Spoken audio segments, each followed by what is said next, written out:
Veuillez vous asseoir.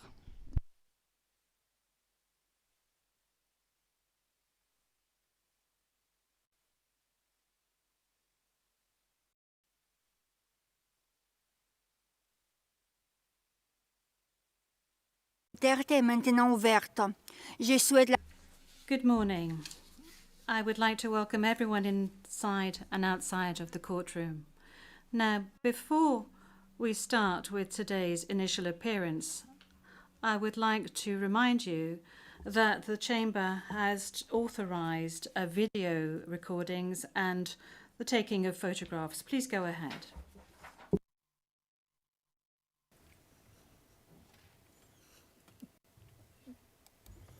Je vous remercie. Vous avez une... Thank you. You have 1 minute to take photographs and record videos.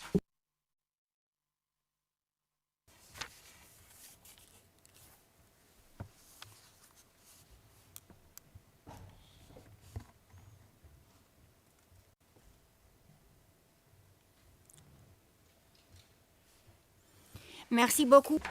Thank you very much. Court officer, could you please call the case? Thank you, Madam President. Your Honours. The situation in the Republic of the Philippines case, the prosecutor versus Mr. Rodrigo Duterte, case number ICC 0121-0125. And we are in open session. Merci beaucoup. Thank you very much. I will now ask the parties to introduce themselves, starting with the Office of the Prosecutor. Please pause before speaking and speak slowly to allow the interpreters to interpret appropriately. May I ask you to introduce yourself and to confirm whether the list of your staff that I received prior to the hearing is correct, Mr. Prosecutor? President, Your Honours, good morning. The list is correct. Once again, Deputy Prosecutor Manjay Niang to my left, trial lawyer Edward Jeremy behind us, trial lawyer Robin Croft, international cooperation advisor Chantel Daniels, and our very able case manager Grace Go. I'm Karim Khan, the prosecutor. Merci beaucoup. Thank you very much. I now turn to the counsel for the defense of Mr. Duterte. As everyone can see, Mr. Duterte is present and is attending the hearing via video link. As Mr. Duterte made a long journey involving a considerable time difference, the Chamber authorized Mr. Duterte to follow the hearing at a distance. His counsel, however, is present with us in the courtroom. Thank you, counsel. Please introduce yourself. Good afternoon, Your Honours. I am Salvador C. Medjaldea, counsel for Rodrigo Duterte. Merci beaucoup. Thank you very much. Thank you very much, counsel. I will now introduce the chamber. By my side, we have the Judge Reine Adelaide Sophie Alapine Gansu, the Vice President of the Court, and Judge Maria del Socorres Flores Liera. I am the presiding judge of the pretrial Chamber 1 of the Court, and my name is Julia Antonella Motok. Now, I would like to speak to you, Mr. Duterte. I'm speaking French, but you are receiving interpretation of what I'm saying in English. I understand that you are at ease in the English language and that the interview yesterday at the detention center was conducted in English and that you did not deem it necessary to request interpretation into any other language during this interview. This said, I would like firstly to confirm your identity. Could you provide us with your full names, please? I am Rodrigo Duterte. That's my first middle name is Roa. The surname is Duterte.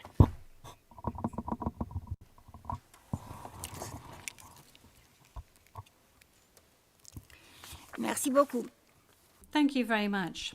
What is your date of birth? again, ma'am.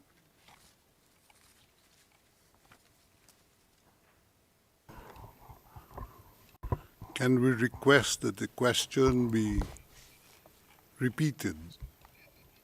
I don't think he heard it. Thank you. Repetition from the English booth. What is your date of birth? Yes, thank you very much, Counsel. I was asking quite simply of Mr. Duterte what his full names were, and then I subsequently asked him what his date of birth was and what his place of birth is. Is that all right, Counsel? Yep. Of course, I do. My birth month and day is March 28, 1945. I was born in the province of Leyte in the Philippines.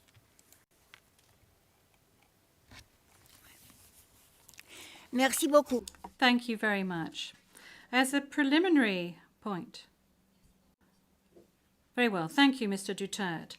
As a preliminary point, it is useful to clarify the nature and limited scope of this first appearance hearing. Today's hearing is neither the start of the trial, nor is it a confirmation of charges hearing. During today's hearing, no evidence will be collected or presented, and the issues of Mr. Duterte's guilt or innocence will therefore not be addressed. In accordance with Article 61 of the Rome Statute, the Court's founding treaty, and Rule 1211 of the Rules of Procedure and Evidence, the main purpose of this initial appearance is to answer 3 questions. Firstly, the Chamber must ensure that the person who was the subject of the arrest warrant has been informed of the crimes of which he is accused. Second, the Chamber must ensure that this person has been informed of his rights as recognised by the Rome Statute.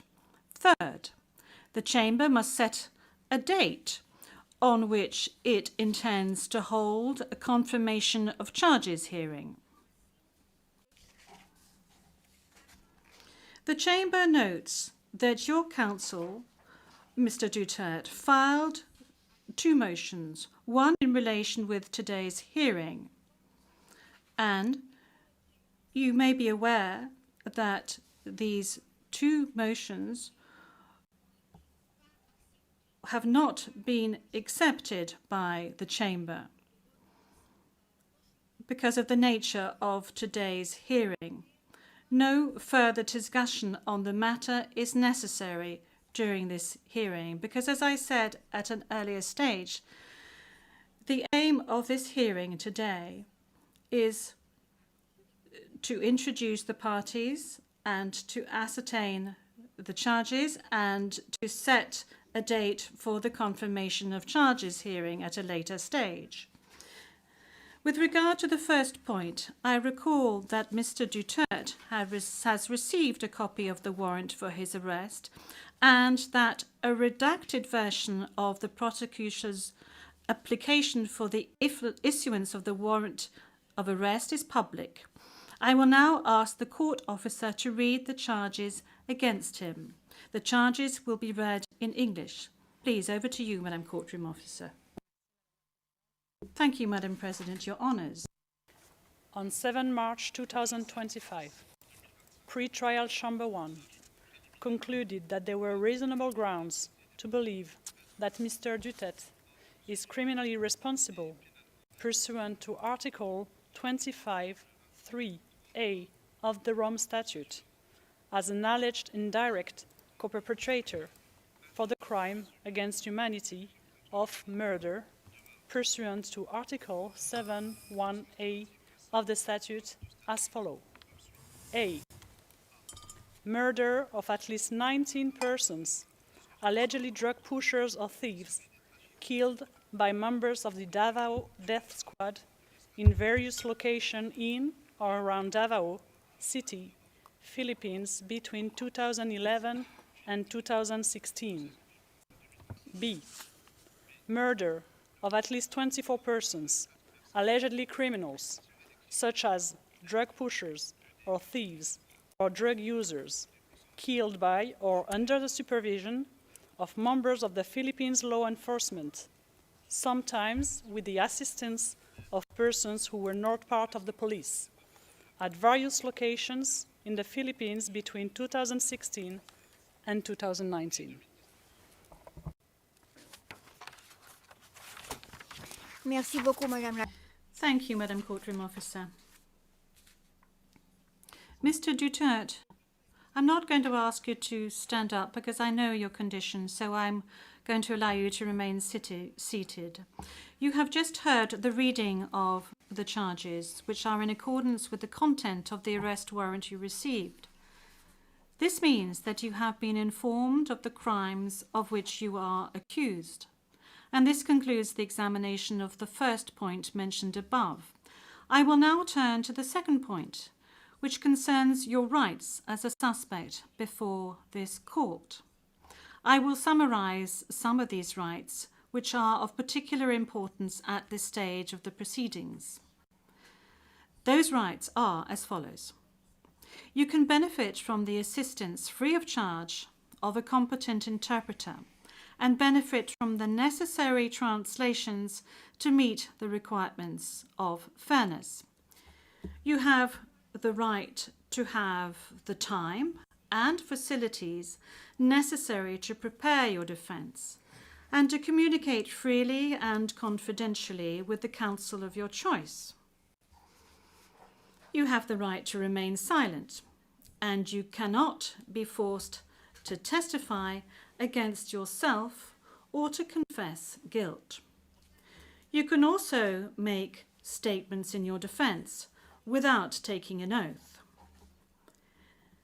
In addition to any other disclosure provided for in the statute, the prosecutor must disclose to you, as soon as practicable, evidence in his possession or at his disposal that shows or tends to show your innocence or to mitigate your guilt, or that could undermine the credibility of the evidence against you. At the confirmation of charges hearing, you can contest the charges, challenge the evidence presented by the prosecutor, and present evidence. There will be no trial if the charges are not confirmed or if the proceedings against you are completed. You have the possibility to make an application for interim release pending trial. And finally, Mr. Duterte, you have the right to be informed as soon as possible and in detail of the nature, cause, and content of the charges in the language that you fully understand and speak. Counsel, have you understood? Yes, we're listening, ma'am. We're listening, and before it ends, may we be allowed to present a manifestation on the circumstances behind the delivery of Mr. Duterte in this chamber.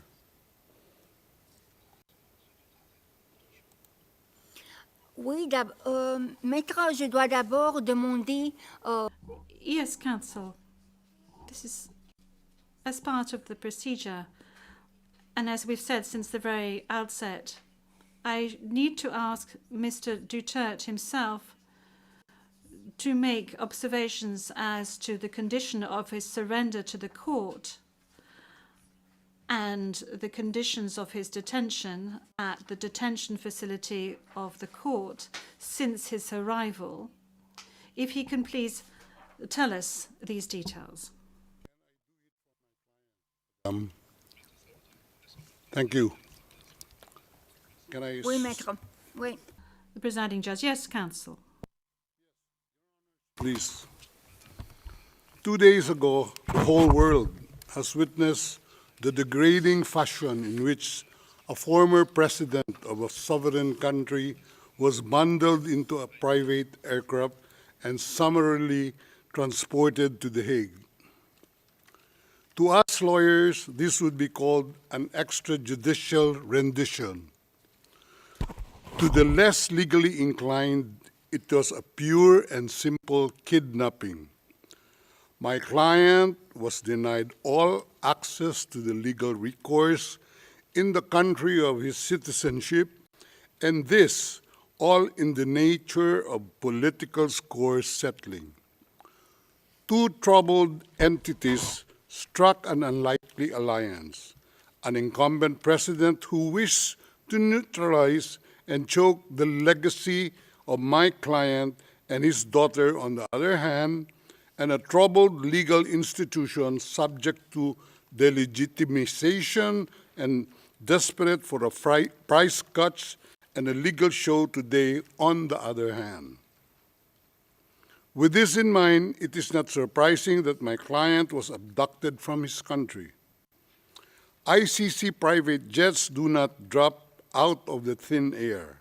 That jet which received my client was coordinated in advance. The UAE is not a state party to the ICC and has no obligation to cooperate with the court. Yet my client sat in transit in that country for more than 5 hours. I invite the registry's representative to present today in court to explain to the judges exactly how they believe this transfer was anything other than a gross abuse of process. Given the precipitous arrival of my client, an elderly man with debilitating medical issues, hard of hearing and poor of sight, he was taken to a hospital for observation. Only this morning have I met him for the first time with less than an hour to discuss legal issues. I have not been able to present him with a hard copy of the arrest warrant because we were not supplied with such. I have not even been able to explain to him what the prosecution requested when seeking the issuance of the arrest warrant. This is because the chamber only established a redacted version of the prosecution request last night. Other than to identify himself, my client is not able to contribute anything to this hearing. Most importantly, he is not able even to tell you that he has been informed of the charges as contained in the arrest warrant for a reason more pertinent to which I alluded in my written request to this honorable pretrial chamber this morning, and which is confidential in nature. Accordingly, I repeat my respectful request, which was rejected this morning, to postpone the substantive aspect of this hearing to the next week, when I will have the opportunity to sit with my client and to explain to him what a confirmation hearing is and what the disclosure is, and how the prosecution alleges that he committed crimes.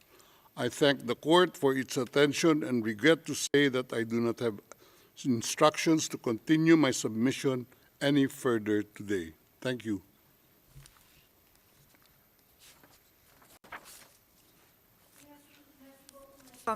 D'abord, concernant Thank you, Counsel. Now, with regard to the health issues of Mr. Duterte, I believe that the court has taken specific measures with regard to his health situation, and I note that subsequent to his arrest and when he arrived at the detention center, the court's doctor was of the opinion that you were fully mentally aware and fit, and that you have undergone further checks and tests at the detention facility.